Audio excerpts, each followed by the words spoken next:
Welcome back to Burn the Ship, the podcast where we connect entrepreneurs and professionals to help you go all in on your business. I'm your host, Ezra Brown, and without further ado, I'm going to allow my guest to introduce himself. Hello, Craig Cooper, Common Sense Revenue. Man, Craig, awesome, man. We had a great conversation on the phone, kind of talking about some of the things. I'm not going to dip into it too much because I want to let you tell your story. I don't want to tell it for you. But this guy's got some treats in for us, and I mean that physically and literally. But not, Craig. Go ahead, man. Spill it out. How you became who you are now. As we talked, it's been a journey. So kind of explain to people your story. Awesome. Well, thank you for the opportunity. I would say this: entrepreneurship usually falls on most of us. No one ever really has the great plan, and if you did, I salute you. I did not. I completely fell into it, right? And the reason how I fell into it is my wife and I are foodies, love food, man. And we would make incredible dishes, invite people over to the house, and they say, start a restaurant. And we say, you're silly, we've got good jobs, right? But we had one brunch at which we had basically the flagship that launched this whole thing. So imagine, if you would, a sweet potato pie. Mm-hmm. Now stuff that pie inside of a waffle. Top that waffle with a single scoop of vanilla ice cream, and we're going to top it all off with a salted bourbon caramel sauce. That particular situation right there, along with some red velvet pancakes and maple glazed apple and smoked bacon and other stuff. I won't torture you any further. We just finished lunch. Man.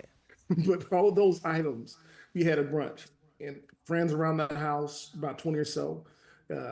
Everybody had food. Those that were still awake after, those that didn't take the required nap, said, I'm tired of you guys. You're on my last nerve. We're going to get together some stuff. I'm going to get my friends. We're going to do some money, blah, blah, blah. Little did we know that one of those friends was on the board of a nonprofit that put on the San Francisco Street Food Festival. And she said, if you don't enter this contest, I'm going to enter you. I'm sick of y'all. So we said, fine, whatever. We entered the contest. There's no way to win. All we have is a picture of this waffle and this food truck and all these folks that went through the cohort and were trained by the nonprofit. Who's going to vote for us? Right. We won the contest outright. Like, it was over a month of voting. It's crazy. On social media, it was a landslide. Yeah, super crazy. Freaked me out because now, oh my God, we got to get legit. So we had to scramble. Facts. There was definitely some divine intervention and blessings. We scrambled to get some things together, become legit, get the brand, everything straight. So that first Saturday selling to the public, we sold 2,000 units. God. Were y'all prepared for 2,000 units? Yeah, we were, because it was an amazing experience. The line never died. People, the only wait they had was being in line. Right. But they placed their order, and we had their order up to them within a minute. Right. Man, so that's crazy. First customer to the 2,000 customer. Everybody was fed within a minute. It was an incredible experience. They said we did a better job than some of the folks that had been in the festival for the past 3 years. You know, I was counting the money, and I said, we about to quit. My wife said, no, but literally within 3 months, 11/11/11, she quit her job. 3/15/12, I quit my job, full-time ever since. And so now we're well over 40 employees. In the past 3 days, we've done about 47 different jobs throughout the Bay Area, and I don't have to go to the office. I'm just saying. So I think we fell into something. So if I can take a waffle and turn it into a profitable business, 40 employees, gainfully employed, benefits, all that jazz. Yeah. I can take the same information to help other businesses grow. And so now I'm coaching with Common Sense Revenue. Man, that's awesome, man. Look, tell them you literally made it from scratch. Well done. I hope that's not copyrighted, because I'm about to use that. Right? I don't know who's coined that one. I don't know who's coined it. I'm about to. But no, man. So really, Craig, it's kind of, this journey's definitely been weary, at times, especially whenever you just left a complete career for a career shift. Like, I didn't go to culinary school. I didn't do this and that. That's a big jump. Some people are like, I've done the accounting for my own bit for somebody else's business. I could go run a business, or something in that nature. And they just learned the sales part. You had to go through and just go in on a whim and do it, just off of success. That's awesome. But what did y'all struggle with when y'all first started? Because everybody had something that was kind of hard. What was that something that you struggled with? Well, absolutely. So that's a great question. And so the struggle is, I would say the struggle is this. My wife and I are wired completely different, right? So I'm, as you can tell, A-type personality driver. Let's go. Fear is not an option. She's Yeah. the exact opposite, right? Everything's laid out, safety. What are we doing? But it's the pairing of the two of us that makes the magic of the company because it's our ideas to make it work. And Right. so the challenge was me putting the brakes on and her stepping on the gas. Right. Because on the one hand, Rational and irrational together make something good. it makes everything because it's the together everyone achieves more, right? The Right. individual no Absolutely. man's an island. But I would say the opportunities that came to us, and I mean, stuff came out of nowhere, made no sense. And Right. some sports backgrounds, coach always said, "Don't worry that the horse is blind, load the wagon. Do the Mm-hmm. work, figure it out later." Mm-hmm. Right? And Mm-hmm. in sales, I was Mm-hmm. in commercial sales all the time. You don't ask permission, you ask forgiveness. Go get Yep. it done. You figure it out later, right? And so Yep. if a customer says, "Can you do that?" Yes, we can do that. Yeah. Yeah. Yeah. So we'll figure it out later. Book that job. Right? Absolutely. Get that appointment. Get the appointment. So it was developing that mindset and that fearlessness to where we can Mm-hmm. actually execute it. Right. Because what we're doing, we're not selling food. What we provide is an experience. Absolutely. You can get food from anybody, right? Absolutely. And so by us knowing that's our value proposition, buying into Right. that, and having full confidence in that, that allows us the breath to go out and take any challenge, Right. and just getting to the point where we could do that. And took about a year to get there. That, which is quicker than most. You know, that's typically something that takes time. People don't even figure that out for 5-10 years because they call in a business coach like, why am I doing $1 million a month and I don't have profit in my pocket? No, that's not an option. Well, Yeah. again, I'm blessed in that my entire career prior to being an entrepreneur, Right. like in college, I was a supervisor at UPS. So I'm learning logistics, operations, Right. scheduling, planning, how to hold employees accountable, working on Right. culture, all those things. So I'm learning these things. Didn't know that's what I was learning, but that's what I learned. From there, I went into commercial sales. And in my commercial sales, I was given a territory, and that was Right. it. Right. No, I'll take it back. I'm old. I was given a territory and a beeper. Yeah. This is it. This is it. Go make it happen. And so I had to learn from ground how to build a book of business, how to maintain a book of business, measuring margin, figuring out where I'm losing money, changing that. I was accountable for all of that. And so Right. I look at business from a different standpoint because of that. So when I got Right. into the catering business, it's the same thing. So before my green eggs and ham was office supplies and furniture, and I was a headhunter, I was selling telecom. That's my green Yeah. eggs. Now my Right. green eggs and ham is sweet potato pie waffles, but it's still the Right. same thing. How do I Right. turn it into money? Right. And that's the business stuff I already had. So applying that common sense to this, we were able to grow at a faster rate than everybody else that was just looking at, I have a food business. I need to make Right. sure my logo is good. I want Right. customers to come, man, bump that noise. This is a job. What are Yeah. you selling? What's your value proposition? How are you unique? How do I beat my competition? Right. Full period, full stop. And what would you say? Because, you know, experience is a massive thing. That's what I always talk about. Because, you know, people are always like, why do you travel? Why do you do this? I'm young, first off.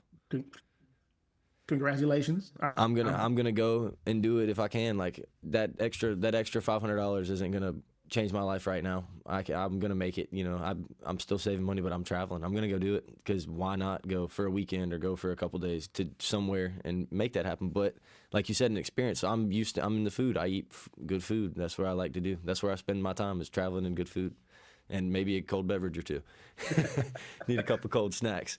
But cold snack. I like that. I'm stealing that. what's too. it called? You learned something from the boys down here in the South now. Come on, Craig. Sweet potato pie waffle. We do also Which is awesome. And we do Yeah, I a know. peach Look, cobbler waffle. Come which on, is man. crazy. I ain't never heard some stuff like that. Come on now. I've had some good soul food down here. I ain't never heard nothing like that.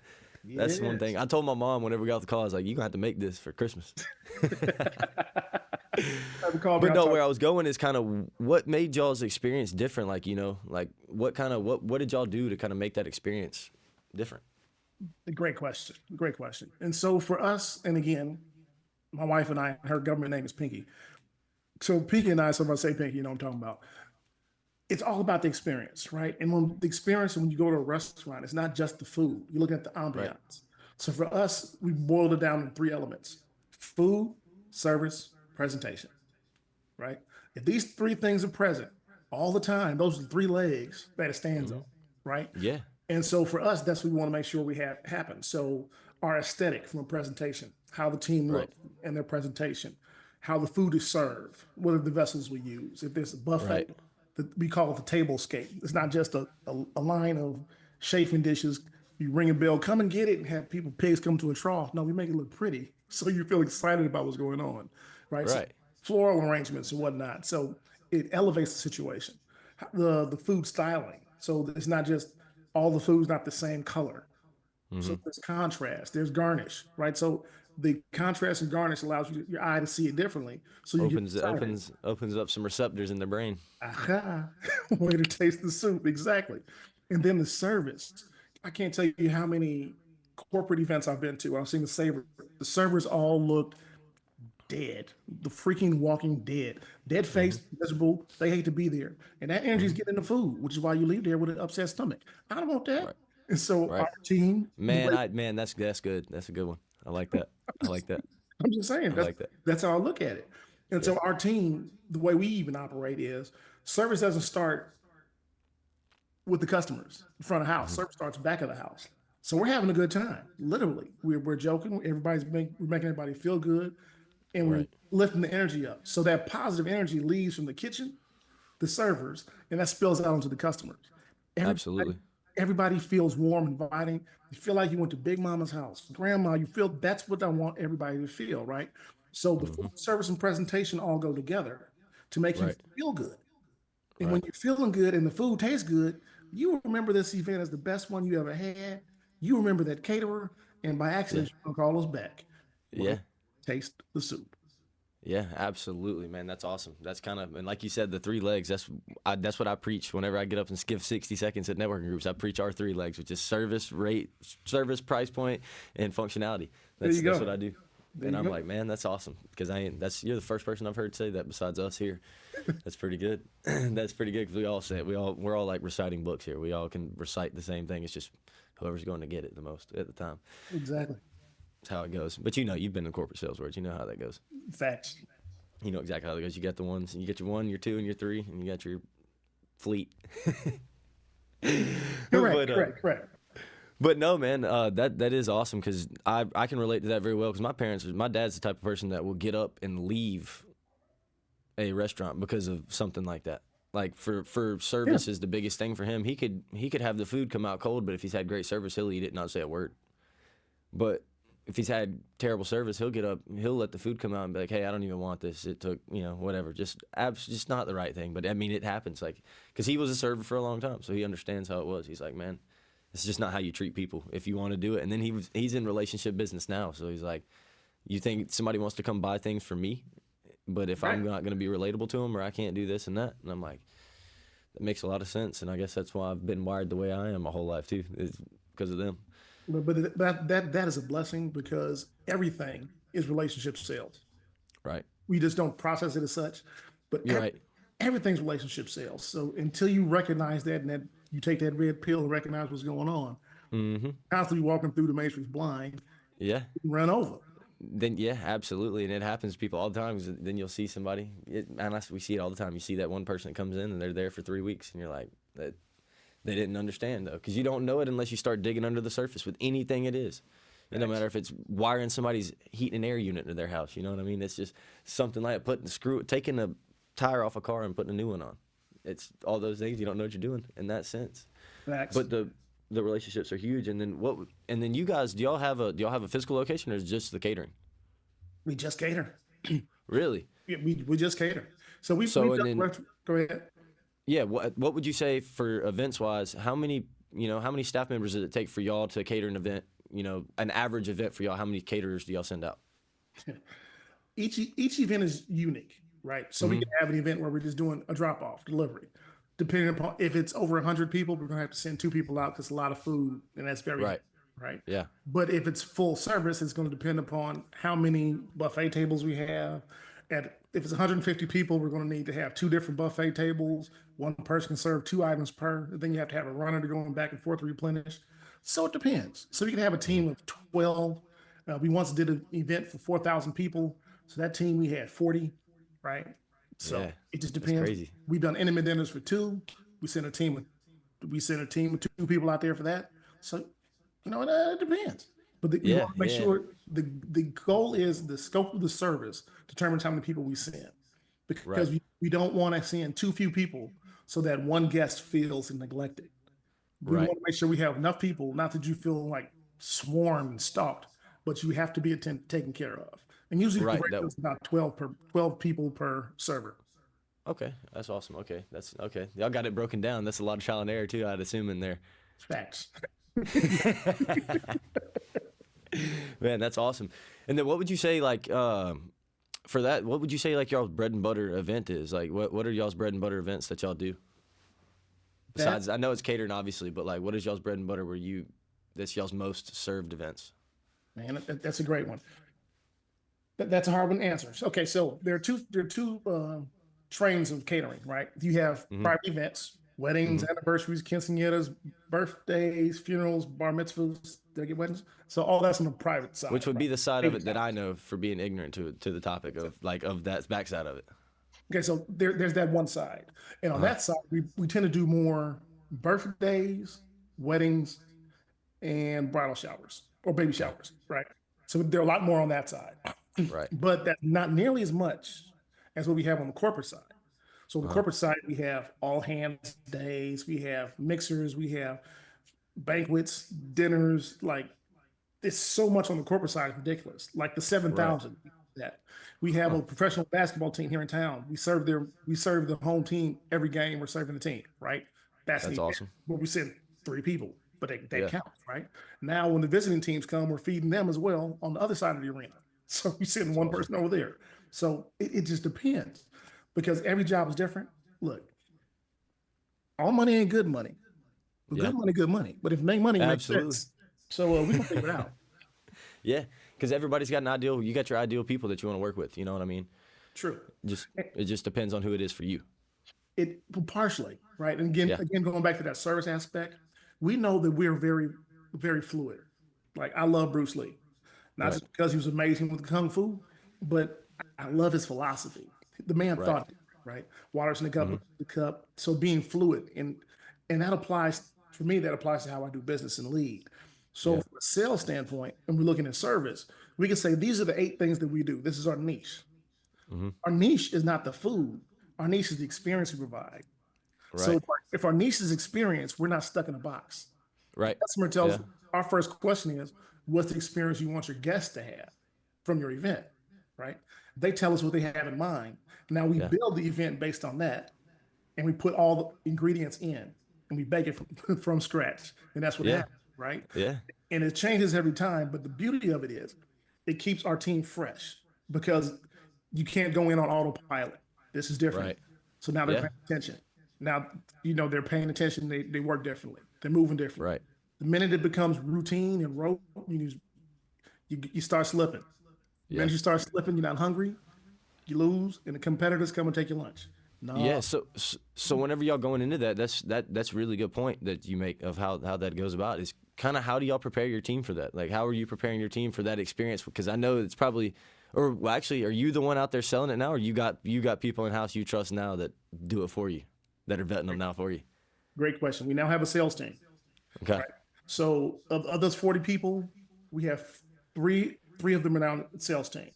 Hmm. So I have my entire my entire interaction with the operation. I look at reports, I dissect the reports. I tell my wife what's going on. We have a conversation. What's going on here? Blah blah blah blah. She'll deal with them. I'll go into the Hmm. office and ask, "How's everybody doing?" Blah blah blah. Or I'll ask one or two questions, which makes them nervous, and they want me to go away. And then they make sure they take Right. care. Yeah. Yeah. Yeah. You're So, not some big scary guy. You don't. oh no, Ah. I'm smart, but I smile when I do it. But they figure out Right. to get it done because they don't want me Yeah. around. They say, wait, oh my God, this is the best. Right. Right. Absolutely. Yeah. That's So awesome. No, man, that's awesome how y'all got it set up because you say you told me if I remember this correctly. You said Pinky goes in everyone like she'll go in and that we don't need you today. yeah, Like exactly. She hasn't gotten the memo yet, so she still goes in, but she yeah. doesn't have to. But yeah, Right. do you now? And I can respect that because the reason why I started the coaching business is I got bored. Right? Yeah. I tried Yeah. golf. I tried. It's not me, man. No, man. Look, you're either good at good at golf or good at your job. So I'm great at this. So you know how bad I am at golf. Right. Yeah. Somebody told me that like a couple weeks ago, and I was like, that makes sense, man. That's why I'm not good at golf. Fuck. Exactly. I was like, dang it. All right. Well, that sucks, but maybe one day. Maybe when I'm 60. Maybe. Maybe when I'm playing from the red tee, so way up at the front. There Maybe. you go. But no, what's been kind of your favorite part of this journey? The whole entrepreneurship. What's been the favorite part for you? There's things. It could be your getting your time, just whatever it is. That's a great question. My favorite part of the entrepreneur journey is owning your outcome, right? When you are an employee and you're given these are the lines, color within the lines, right? But if you're an artist, you sometimes want to go outside the lines, but you can't go Absolutely. outside the lines because you will get your hand slapped. Hmm. And even if you recognize, like, but if coloring in the lines, we're not making as much money, right? Still get your hand slapped. You Yep. can't own your outcomes. All you can own, Right. you're part of the process. Right. I'm not wired like that. I mean, from a child, Yeah. my parents always told me to be accountable. I think one of the first lessons my parents told me, I wasn't even in elementary school yet. Nuremberg trials. You can't say I was following orders. You're responsible for your decisions, right? So Yeah. before I get to the first grade, I know about the Nuremberg trials. Right. Ridiculous. But the point of the story is, so now that's in my DNA. You're responsible for your decisions. So I'm processing everything. So now I have an opportunity in my career to be fulfilled because I recognize what I see. I can Right. make the changes accountable, changes to fix it, and keep Right. going. And now build a culture in a company where all the employees have the same thing. If you see it, fix it. Right? There are no sacred cows. Right. If the ship goes down, you ain't got no job. Your family messed up. So Exactly. we all invested in this. Yeah. Tell me what's wrong. What's wrong with it? You don't like it? You think it'll work? Try it. Get back to me. Then we'll Right. talk about it. Absolutely. Yeah. No, that makes sense. You know what I'm saying? So, and that part of now is awesome because we're on the other side, not just owning the outcomes. We're able to provide, because I'm in California, it ain't cheap out here. Hmm. Jesus, it ain't cheap.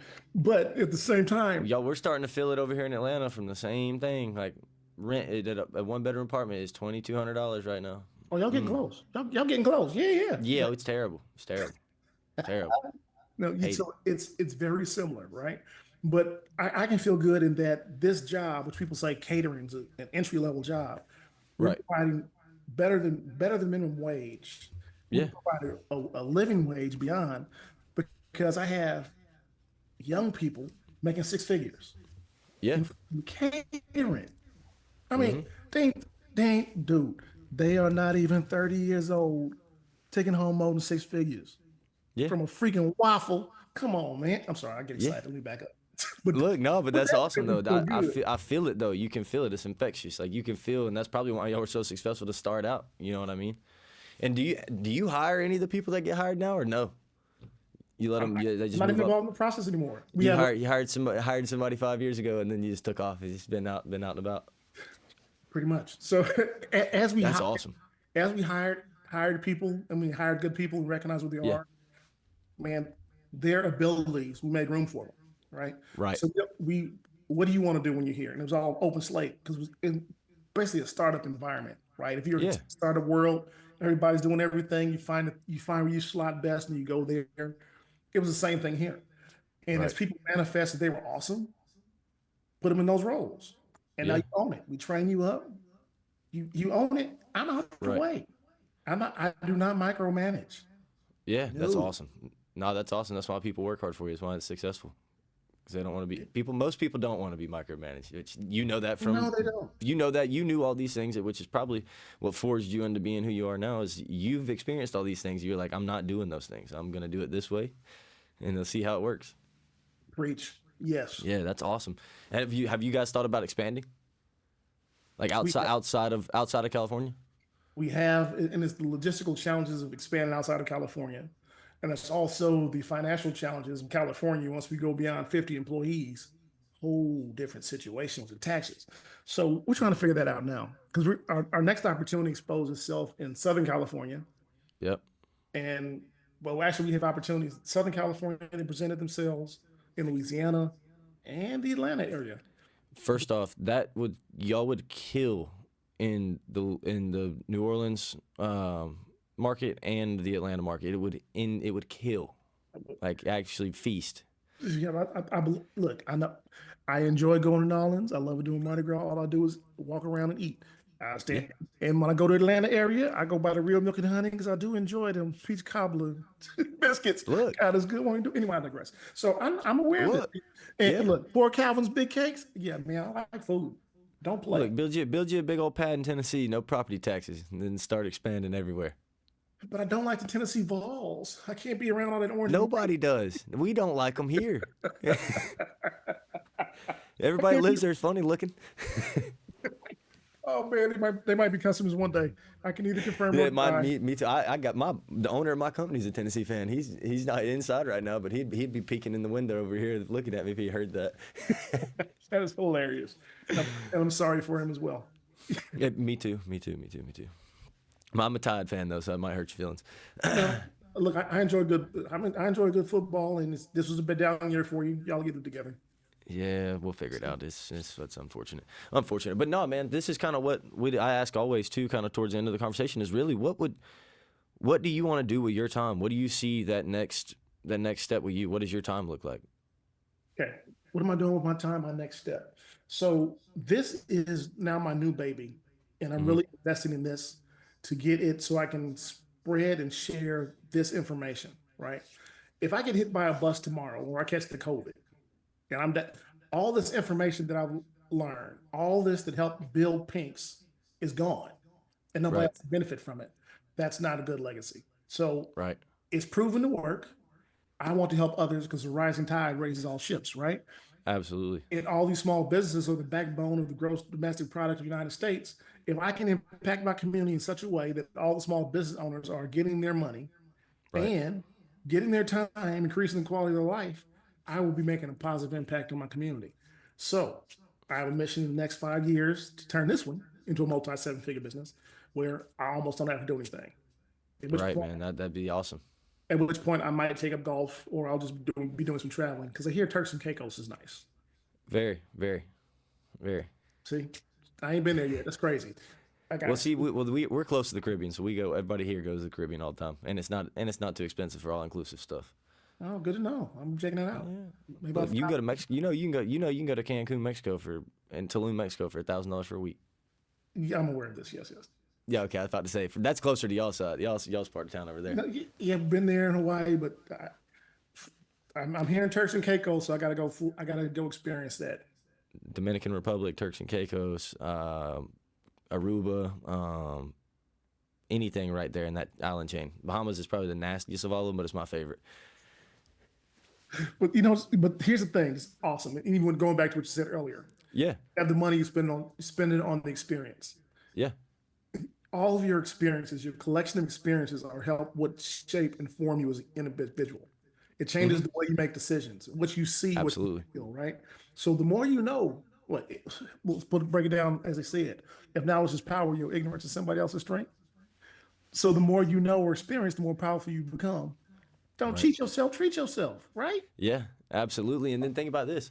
That's a really good point. The experiences coming back to it is because I just talked about all the locations right there. You remember them based on the food you had. Because that's half of your experience when you're on vacation is like, all right, I'm out of the country. I'm about to be eating some weird food that I don't eat.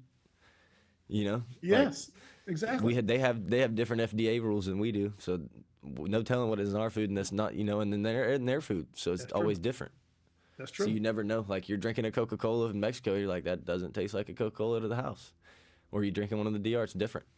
This is good to know. Well, I'm gonna go. I'm gonna enjoy some of that stuff because I love food. Food's amazing. Absolutely. And really, man, it's been a pleasure talking with you. But what would you say it was like for you? The last thing I got for you is burning the ship. That's the name of our podcast. The last question we always ask everybody. You burned the ship going from a job where you were probably getting paid pretty well, wife in the same boat, Hmm. and y'all took over and went and did Pinks and hopped off on this entrepreneur journey, and now you're starting up another journey. But what was it like to burn the ship that first time? What was it? So I appreciate that question. So burning the ship, leaving at the comfort zone, and making sure you don't go back. because if you burn, the whole point of burning it is you can't go back. You can't go back. Yeah. Well, you swimming back? I ain't swimming across from here back to England. Not No. gonna happen. Not gonna happen. I appreciate that and I love it. So that first feeling of going in and saying, quit.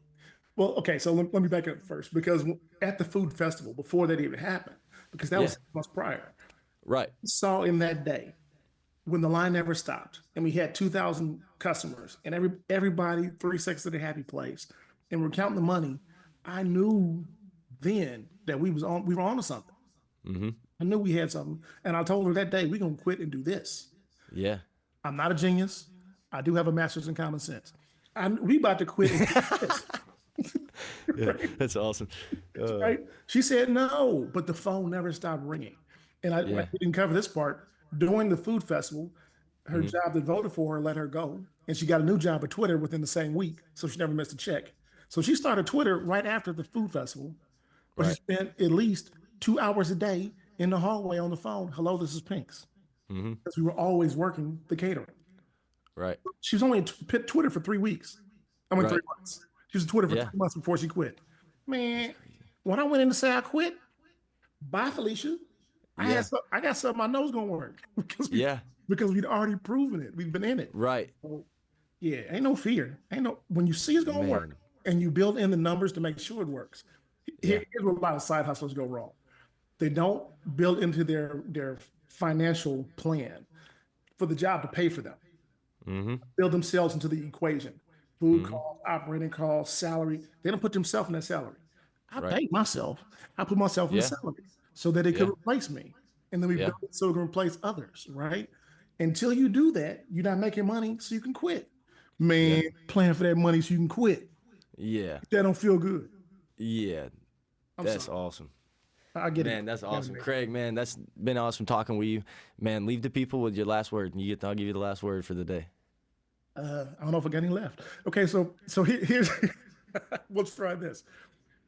Business is not as hard as people want to have you think. You know, the Wharton School of Business, or go to Yale, or go to Harvard. Man, bump that noise. You already know what makes sense. Your parents have told you your whole life. A bird in the hand's worth two in the bush.